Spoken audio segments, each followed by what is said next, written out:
Luke Kornet has been great this season. He's become very important to the Boston Celtics. Can they keep him next season? We'll try to figure that out right now on the Locked On Celtics podcast. Yup. Being down, be ever ready. Recognize the city of champs. Back to back, if I say it, it's stamp. Locked on number 19, the best one, the next one. Juice loose in your pool now for the next run.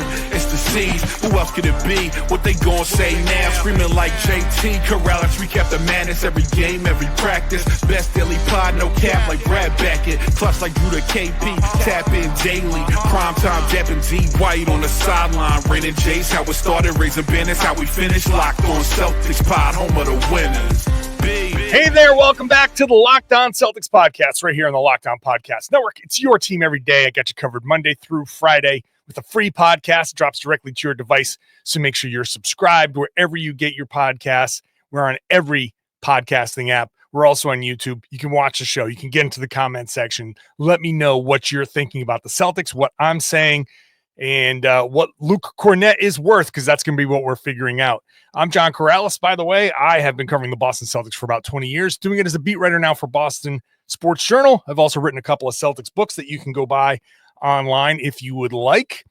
Today's show, all about Luke Kornet. We're going to figure out what he's worth.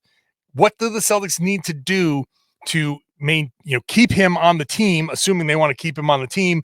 There's a lot of cap gymnastics involving the second apron. In the end, we're going to figure out, is it all worth it, or should they go in a different direction? And to do that, bringing in friend of the podcast, Keith Smith from Spotrac, the front office show. Keith, how's it going, man? It's been a few minutes since we've had you on. Yeah, it's not been the most exciting salary cap for the Celtics. They're really expensive, and they can't do a whole lot. There it is. That sums it all up. Man, I'm happy to be here. Yeah, man. I figured you're the guy to talk to about all this. Luke Kornet, first of all, has been just great. But I was having this discussion last night with somebody, and I'm like, I hate to be this guy because I don't want to rain on the Luke Kornet parade. But in this discussion that we're about to have, I think when we're determining what he's worth, he is the classic example of expectations. And he is exceeding his expectations. So he's great and he's going to be super expensive. Whereas someone else who is below expectations, who might actually be better than Kornet in the long term, is not seen as, so positively here. So I want to have a realistic discussion because Luke has been great. He's been incredible offensive rebounding. He has been incredible with his screening, his passing. I think he's a very good basketball player. He's playing the best basketball of his life, and he is worth keeping. But Keith, what is he worth exactly, do we think, on the open market? Yeah, that's a really good question. And there's not an easy way to get to this is what a player should make, because there's a lot of components that go into that. And one of the components is, what does the market look like?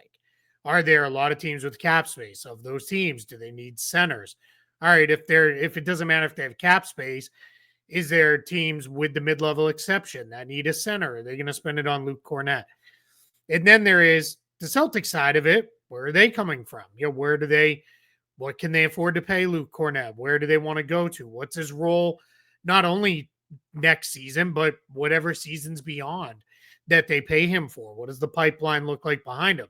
So when you get to that, I think there is a world where you kind of come to two answers. One, this is what he's worth on the open market to the other 29 teams. Then here's what he's worth to the Celtics. And I think in some ways he might be worth more to the Celtics than he is to the other 29 teams. But everybody always needs bigs, right? Even in a league that is increasingly wing-based, perimeter-based, every team still wants to have a couple traditional centers, which is so funny when I think about Luke Kornet, that now we talk about him as a very traditional center. Yeah. When he came into the league, all he did was shoot threes. Like, I was looking at it the other day. His shot profile has almost completely flipped. Yeah. He used to take almost 70% of his shots from behind the arc. Now he takes almost 80% of his shots around right at the rim, like within the restricted area, which is crazy. But I'll actually answer your question now. So I think Luke Kornet could comfortably get somewhere in the range of 8 to 12 million for a season, probably for on like a 2-year deal. Maybe a third year gets added in there, but it'd probably be heavily with non-guaranteed, a small partial guarantee, maybe a team option, something like that. That's less than the mid-level, more than the taxpayer mid-level. So kind of slots almost right in between there. And that's where I think now the good news is if the Celtics are like, yeah, that's doable for us. Got his bird rights. They could pay him anything up to the max. That's clearly not going to be a thing, but they have the ability to hold on. Are we so sure? Are we right, sure? Yeah. For me to take that more serious, you would have needed to yell a lot louder and then speak very slowly. I'm still getting my first take. Like I'm trying to figure out. Like, you'll get there. Yeah. Whoa. How's that? Is that better? Yeah, there we go. That was better. But I think, for the Celtics, the important thing to note, he's an unrestricted free agent this summer. So they don't have any kind of real match rights on him. They don't have anything. They can say, nope, not letting him go. We're keeping him. So it's really going to come down to probably for Luke Kornet, where do I want to be? And if the answer is Boston or elsewhere, what is the contract? And if those things match up, there we go. This is the difficult part, right? Because it's gauging what it's almost the question shouldn't be what is he worth? It's what is he willing to take? Because he's already taken less to stay in Boston once. Correct. And when that happens, the team generally is like, hey, we know you love it here. How much money are you willing to give up? But the reality is he's 29 years old. He doesn't have a whole lot of time left. And even though he's bizarro Al Horford going from outside in versus inside out, he does have a lot of value in what he's doing. My biggest fear on the open market is that he's the Bruce Brown, the outlier. Washington, where I brought it up on last night's show. We just watched the Washington Wizards. They could use a really solid pick and roll center.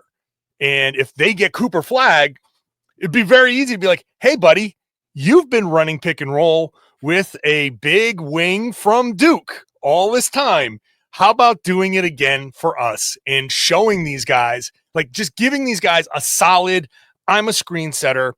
I'm going to roll. I'm going to do all of these little things. I'm not going to demand any attention. I know it's all about these young guys. If you want to throw me the lob, I'll finish the lob. If you want to throw it to me, I will look for the other guys. He's been great in the short roll, all of that stuff.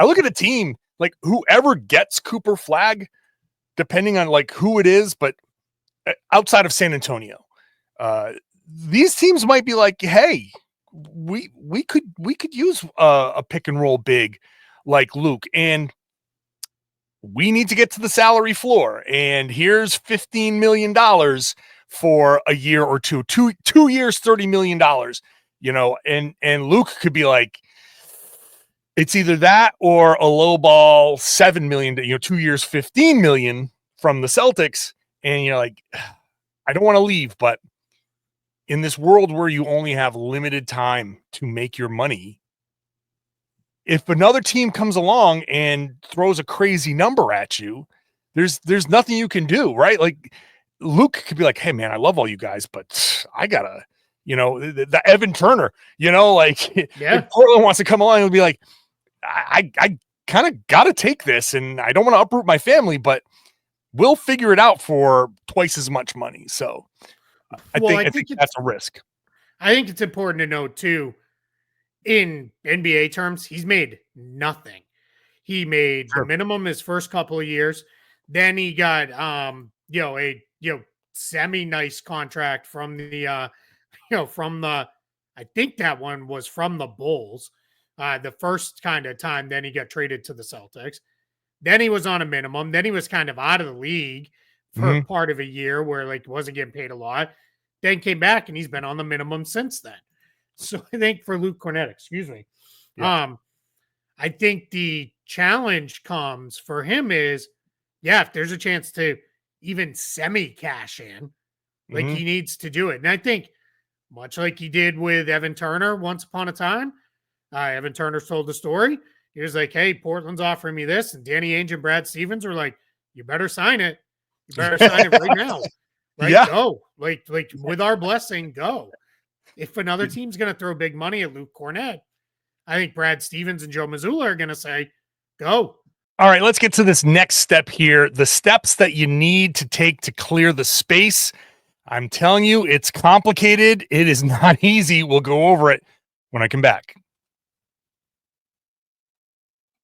Today's show is brought to you by Robinhood Gold. You can now enjoy the VIP treatment, receiving a 3% IRA match on retirement contributions. The privileges of the very privileged are no longer exclusive. With Robinhood Gold, your annual IRA contributions are boosted by 3%. Plus, you also get 4% APY on your cash in non-retirement accounts. It's over 8 times the national savings average. The perks of the high net worth are now available for any net worth. The new gold standard is here with Robinhood Gold. To receive your 3% boost on annual IRA contributions, sign up at robinhood.com/gold. Investing involves risk. Rates subject to change. 3% match requires Robinhood Gold at $5 a month for 1 year from first match. Must keep funds in IRA for 5 years. Go to robinhood.com/boost. Over 8 times the national average savings account interest rate claim is based on data from the FDIC as of November 18th, 2024. Robinhood Financial LLC, member SIPC. Gold membership is offered by Robinhood Gold LLC. Thank you for making Locked On Celtics your first listen every day. Everydayers, thank you so much for being with me Monday through Friday. I'd love it if you signed up for the Locked On Celtics newsletter. Go to lockedondaily.com. Click on that Locked On Celtics logo. Sign up. It's a great way to keep up with the podcast. If you've missed a show, open it up and you read that and you kind of get caught up with things. Plus, there's NBA coverage. There's fantasy coverage. There are links to Celtics work around the internet. So it's a great thing to get in your inbox Monday through Friday. Sign up at lockedondaily.com. And it's free. So that's great. Not free, what the Celtics are trying to do. Let's get back to the conversation here with Keith Smith. What steps do the Celtics need to take in order to clear enough space to keep Luke Kornet? I think for Kornet, the other important thing is he's now shown too, as long as the other big can shoot, he can play with another big. He's done that pretty extensively in Boston, mostly with Horford, but some with Porzingis. And I think that is one of the things where if you're another team, you're looking at it and saying, all right, this guy can start for us in a pinch, can come off the bench, can play as a solo big, can play alongside another big, can really hold up and do all the things we need him to do, isn't going to complain, is by all accounts a great locker room guy, whether he's playing 5 minutes a night or 25 minutes a night. He's the same guy, works really hard, stays prepared. And most importantly, for the coach, stays in his role, right? Isn't trying to, hey, let me show you this, 7 dribble package that I put together over the summertime. It's like, no, I'm going to catch it, maybe one dribble and up. I'm going to find a pass, and then I'm just going to kind of keep things cycling. And that's really important. And that's where I get into, if you're the Celtics, here's the other part for them. You have to look at it and say, all right, well, and we're obviously operating under, we're going to have Porzingis in Boston next year. So you got Porzingis, you have Kata, and you have Tillman already signed. And I'm not saying those guys are better than Luke Kornet, because they're not, in my opinion, either one of them. But they're already signed. And they're signed to minimum-ish contracts. It's a little more complicated in Kata's case, but basically minimum type deals. So here we are. We've got those guys. We don't know what's going to happen with Horford. Is he going to come back? Is he not? Let's say Horford comes back, and let's just say it's for $10 million, just throwing a number out there. Now, all of a sudden it is, all right, if it's going to take $8 million to get Luke Kornet back, or he's going to go to another team, then what you're looking at is, all right, that's $8 more million. On top of, he's still the third big in the rotation behind Porzingis and Horford. And I know that is value because Horford's not going to play a lot and Porzingis misses time. But we've already got 2 other guys. Who knows what the draft will bring? And you kind of start sitting there and you're like, man, that $8 million. And here's the kicker. That $8 million is really more like $12 million, because the Celtics, where they're sitting tax-wise, are like $8.25 per dollar spent in terms of tax penalties going into next year as the way everything shapes up. And I say all of this fully recognizing they could trade Jrue Holiday, they could trade Kristaps Porzingis, they could, really go crazy and do another trade if they really wanted to. Like, there's all kinds of things they could do, but we're just working off what we have. That's where we're at. And at that point, the real conversation becomes, do we really want to pay, $80 million for Luke Kornet? Because we're at, we're in that range. That's the question you have to ask. That's the question I'm going to ask right now, because the question of the Celtics are going to have to clear space. I think when you hear Wyc Grousbeck come out and say, the basketball penalties are what really are going to hurt, and it's not about taxes, right? This whole ownership saga with, Steve Pagliuca, Pags made it sound like, the luxury taxes were the problem. Wyc comes out and says it's the second apron that's the problem. And I think I think they're both right. They're both right. In both of those things hurt. Yeah. So we assume the Celtics are going to have to do something this summer. Let's try to figure out the least intrusive way to keep as much of this team together here, getting under the second apron, and see if we can find a way to fit Luke into this mix. So step one, somebody's going to have to go. Yeah. I think it's Jrue Holiday. Because of the mix, you probably can absorb the hit of Jrue Holiday. And he's got 2 more years. He's got next year, the year after guaranteed, basically 3 more years because the third year is a player option. Which at this point, at the stage he'll be in his career, I would lock that in. I would assume that that's going to be, yes.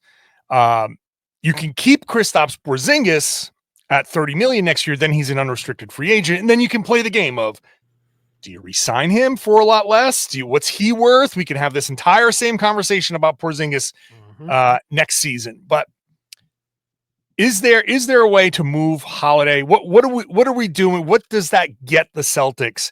Just the Holiday move. Yeah, I mean, where they're sitting right now, if we kind of take what they have on their books, they're about, let's call it 19 million over the second apron. That's factoring in the draft pick. And then, you're taking out the free agents out of the mix. So 19 million over. You move Holiday. Let's say, because you're not going to move him and take 0 back, because the only way to do that would be ship him off to the Brooklyn Nets. They're the only team that's going to have cap space large enough, unless you're getting really stupid where we have to get off Holiday and take nothing back. It's just not going to be a thing that happens. Okay. So now you're talking, all right, let's say they trade him away, and let's say realistically you're taking back 20 million in a Holiday trade. Okay. You still didn't clear enough to get under the second apron. And that's where the approach I've been telling people is, because and I know you know better than even I do at this point, it's like the number one topic within Celtics fandom is, what are we going to do this summer to deal with this second apron stuff? And what I tell everybody is, one, let's enjoy the ride first. Well, yes. Nothing's happening right now. Like, just enjoy it. Because I think a lot of it will be driven by, if they win the title again, I think it becomes very hard to then show up, especially as an ownership transition comes in, and say, yeah, we won the title, but let's break up the team, right? Let's start trading off key guys, right? Then everybody's going to be like, whether that was the plan for the last year and a half was, hey, we're going to do this, we're going to do a 2-year run and then go, or it was the plan, whatever day the season ends, it's going to get thrown on the new ownership group as, first thing you did was you broke up a title team. Now, if you lose the title, and let's say you lose it, let's say they were to get upset earlier in the playoffs, second round or something like that, or a non-competitive conference finals where it's 4-1 and they're out the door. And I don't expect those things to happen. But if that happens, it becomes a lot easier, because it's, people will be like, all right, they didn't win the title. They can't be that expensive for a team that maybe is starting to show some holes or whatever it may be. So I think that's where it becomes, all right, well, we move Holiday. Horford comes off the books. Maybe we remove one of the smaller contracts too.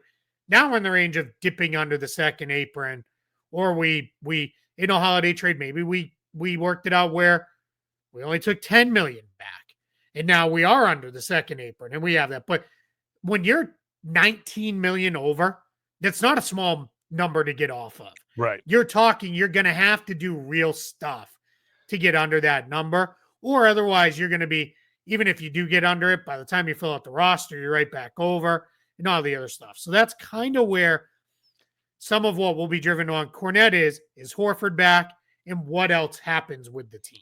So when we say 19 million over, is that, how does Al Horford figure into that 19 million? Is he at zero? Yeah, he's at zero. Yeah. Okay. So the only option for clearing Holiday with no money, just out the door, zero back, the only option is Brooklyn. As of right now, nobody else looks like they're going to have cap space. There's no other team. Like Brooklyn is very clearly lining up to have somewhere in the range of 50 to 70 million in cap space. So let's just call it 60. We'll pick the middle point. And that was clear with the trade deadline maneuvers where they were like, we don't really want to take back money for next year, all the things that they did this season. There's a world where Detroit could maybe get into the cap space game, but they're going to turn right around, presumably, and give most of that to Malik Beasley to keep him in town. He's going to get a very healthy raise off his contract. So kind of take them out of the mix. And then after that, you're talking about teams where, like if Memphis went the cap space route, it's to be able to renegotiate in Jaren Jackson Jr. So we're really probably looking at Brooklyn, and that's it. That's tough. So the big question now is this worth the effort? Or is it better to just let Luke Kornet go if he gets too much money from somebody else? Let's try to answer that question when we come back. Today's show is brought to you by BetterHelp. Taking care of your mental health is just as important as taking care of your physical health. I have been very open about my mental health journey. It's something that therapy has very much helped and continues to help. So I think it's worth going and exploring, but traditional in-person therapy can be expensive, often ranging from $100 to $250 per session. That's where BetterHelp comes in. With online therapy, you get quality care at a price that makes sense, saving you time and money. It's not just for life's toughest moments. It can help you with everyday stress, learning how to set boundaries, developing positive coping skills. Having access to support when you need it can make a big difference. Just talking through some things can really help you just settle down a little bit, to help you better process things. Your well-being is worth it. Visit BetterHelp.com/LockedOnNBA today to get 10% off your first month. It's BetterHelp, HELP.com/LockedOnNBA. Thanks for making Locked On Celtics your first listen every day. Make sure you're on that Locked On NBA feed. 2 podcasts. I'm on one of them. Locked On NBA Game Night covers every game in the association 7 days a week. Also, Locked On NBA 5 days a week. In the middle of the day, gives you a debate show style show covering all the big topics in the NBA. So make sure you're subscribed to that wherever you get Locked On Celtics. Now let's get back to the big question here. We've tried to clear some space. We've gone through all of these steps with Keith here. Is it all worth it? Is it worth going through all of this to keep Luke Kornet and that version of the Boston Celtics together?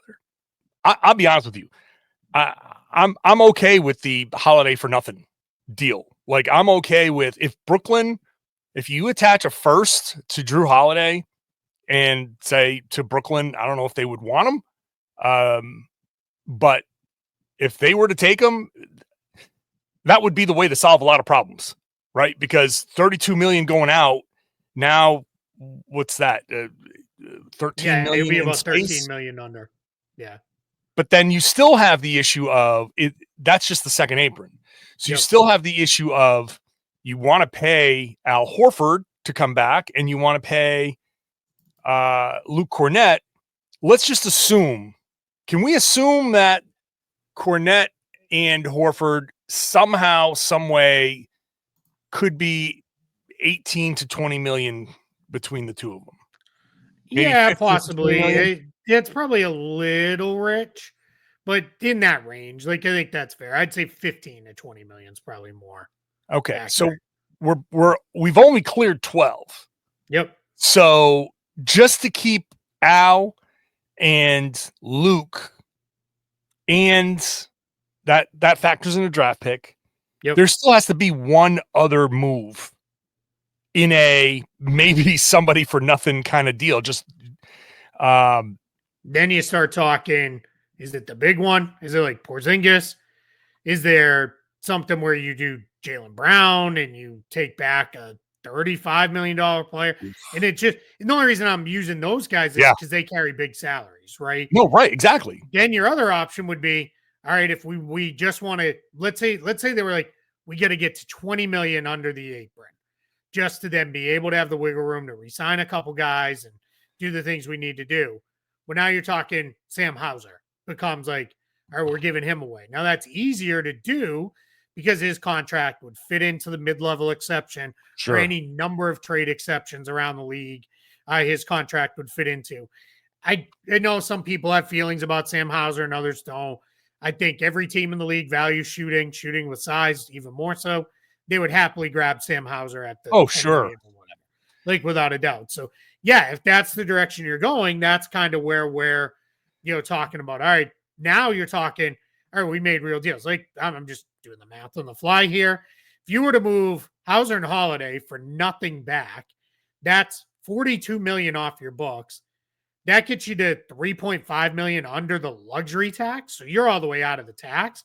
But here's your issue. Then you have 9 players under contract and you got to get up to 14. So by the time, even if you fill out with all minimum contracts plus your draft pick, you're right back into the tax. But what you aren't, you're probably over the second apron. Or over the first apron, but you're not over the second apron. Yeah. So that's where, maybe, right? Maybe that's the way to go. Oof. It's tight. That's a lot of this is not going to be easy. It's not going to be easy to get under the second apron because you can get under the second apron, but then you got to add salary to fill out your roster. Yep. So this makes the Baylor Shireman. Yes, that's where I was going, right? Yeah. Because that's where it's easy for me just to say Jrue Holiday's 32 million, Sam Hauser's 10 million. I'm not Joe Mazzulla, who's then's like, you removed a starting guard in one of my top wing rotation players. Yeah. You took two rotation guys out of, let's face it, what is a fairly thin-ish rotation. Not meaning I think they're in trouble. They're fine because everybody cuts down to 8-9 guys in the playoffs, but you just took 2 of them away. You just took a quarter of my rotation away. And all right, maybe Baylor Shireman's ready to replace one of the 2 guys on some level. Okay, fine. Now where's the other guy coming from? And it's not just as easy as, well, give Peyton Pritchard more minutes. Peyton Pritchard's already playing a good amount of minutes. Yeah. So then it becomes, all right, well, where are we getting it from? And because you'd still be a title contender, you'd still be a really good team. You can sell a minimum contract to guys. There'll be guys who become of it. Like, for example, Tyus Jones last year, right? Was, all right, I want to play for a winner, so I'll take a minimum with the Suns. I didn't exactly work out, but those guys will be available, right? Where it is, all right, we can get somebody in here, but you're still talking replacing. This is not the point I continue to make to folks is this is not as easy as if Phoenix didn't have the Bradley Beal no trade clause to deal with, where it is, we get off that deal and we can replace him very easily with the value he's given us. And we solved all of our issues with one trade by getting off that. The guys the Celtics would have to get off of have real value as players to the team. That's the challenge. There's no big dead money sitting on the books where it's like, clear that salary and we didn't lose anything on court because the guy's not there. And I've had people say, well, that's where you need to look to move Tillman and Cada. You're talking $2 million, $3 million. Like that's just now you're talking, all right, you got to remove 6 of those guys to even make a dent. And you didn't even really get to where you want to be. Not to mention, you got to replace all of them basically on the contract that they were already on. So it doesn't really solve much. Boy. the problem that I see as we're talking through this is Jrue Holiday goes guard. Sam Hauser goes wing to keep non-shooting Luke Kornet and 39-year-old Al Horford. And the question now becomes, as we get into is this worth the effort? How much can you pay Al and have him be happy? Yes. He doesn't want to go anywhere. He doesn't want to pick up his family and leave. But the one thing I do know about Al Horford is he has never undersold his value. He's always maximized his value.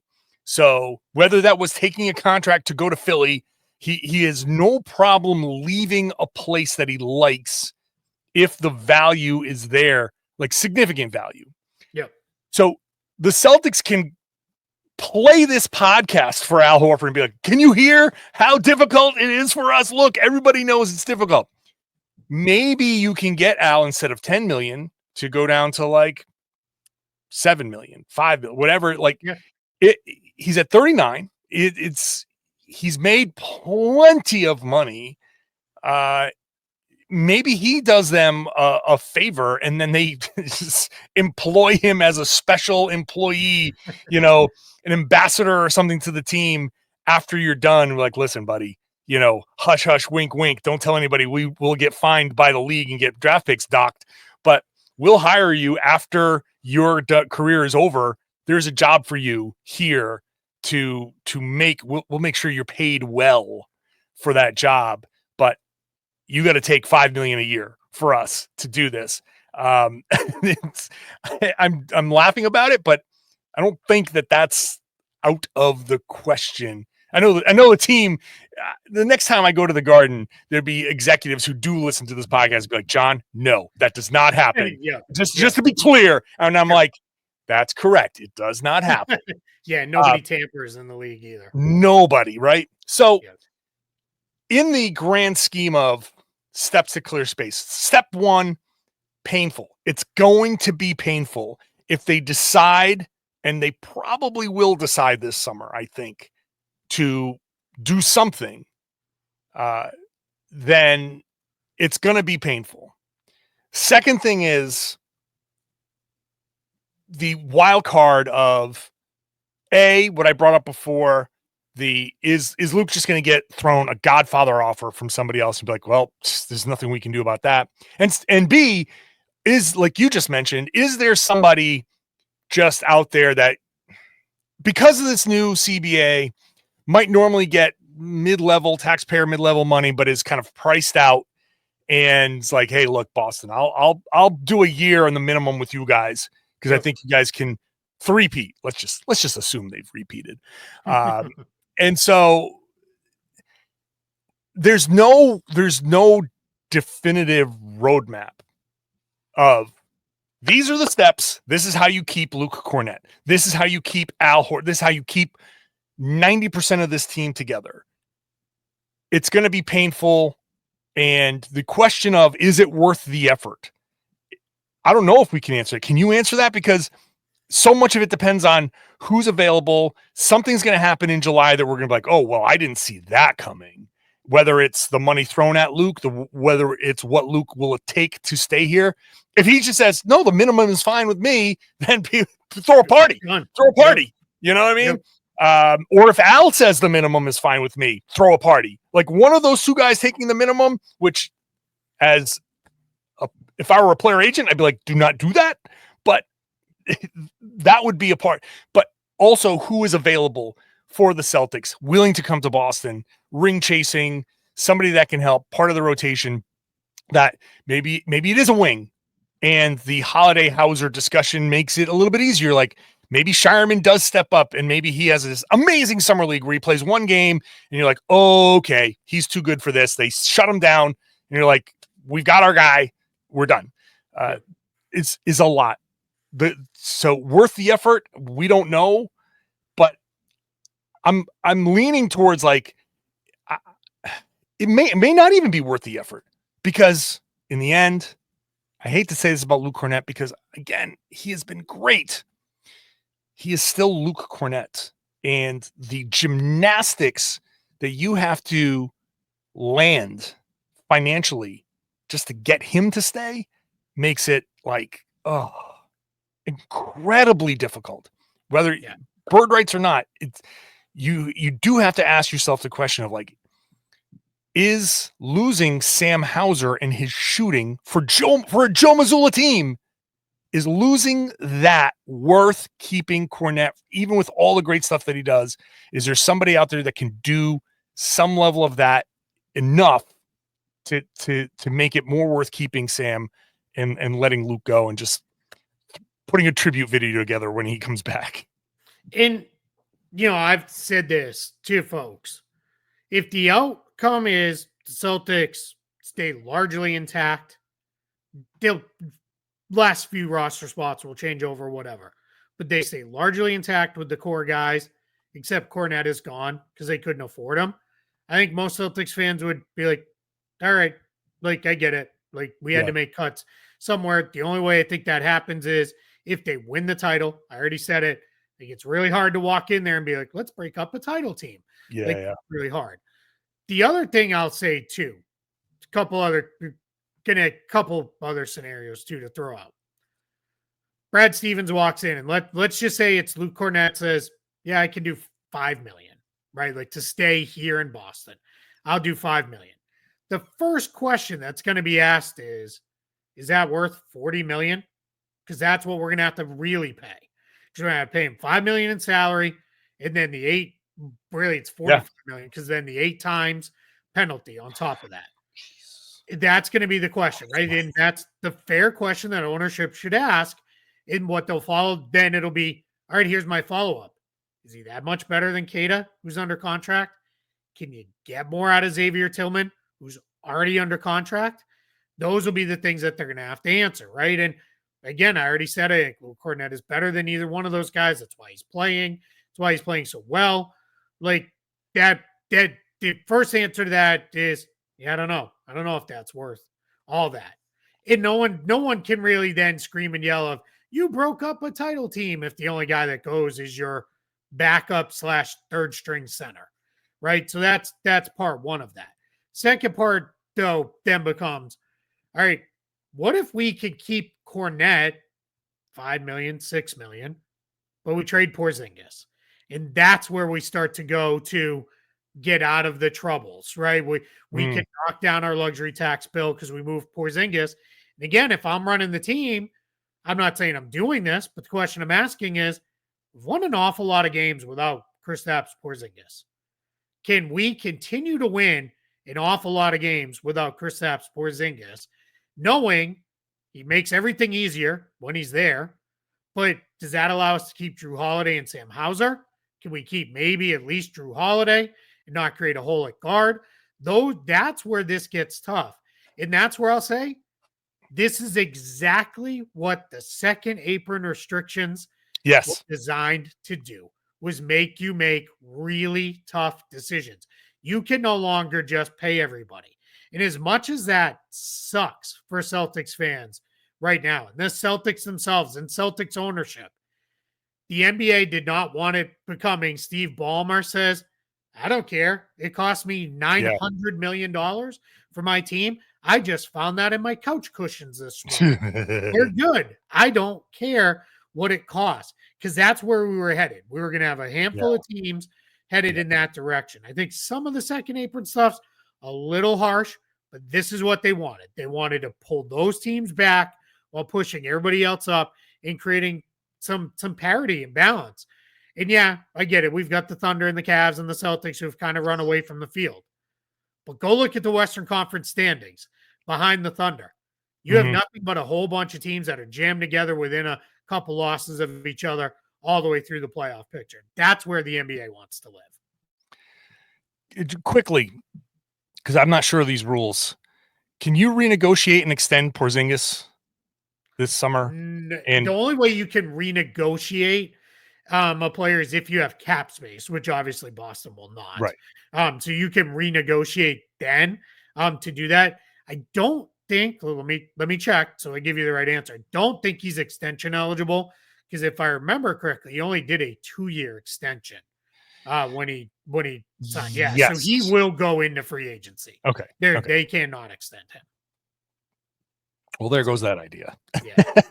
Yeah, I think kind of if you're looking, like you said, like you're talking about, hey, we're coming off a 3-peat. You're hopeful then with Porzingis, it's like, because I'm going to be realistic and say, hey, so we're coming off a 3-peat, but you missed 30 games. Yeah. Like, can we get you on 25 million next year?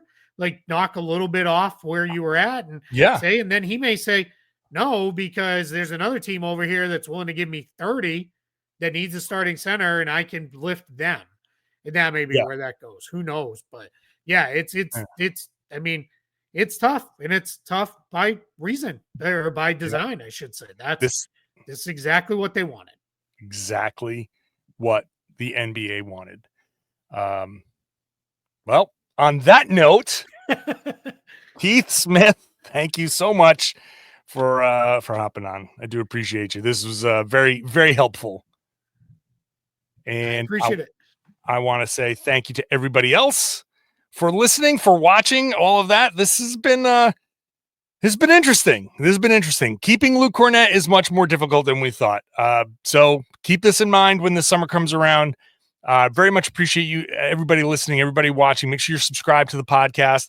Gonna have post-game podcasts after the Knicks, after Orlando. So podcasts at least 5 days a week. Bonus podcasts as the playoffs come around. So make sure you're subscribed. Watch the show on YouTube. Get into the comments section there. Let me know what you think about everything that we said. It's an incredible amount of information. And then I would love it if you shared the podcast and told everybody they should be listening to and watching the Locked On Celtics podcast here on the Locked On Podcast Network. It's your team every day.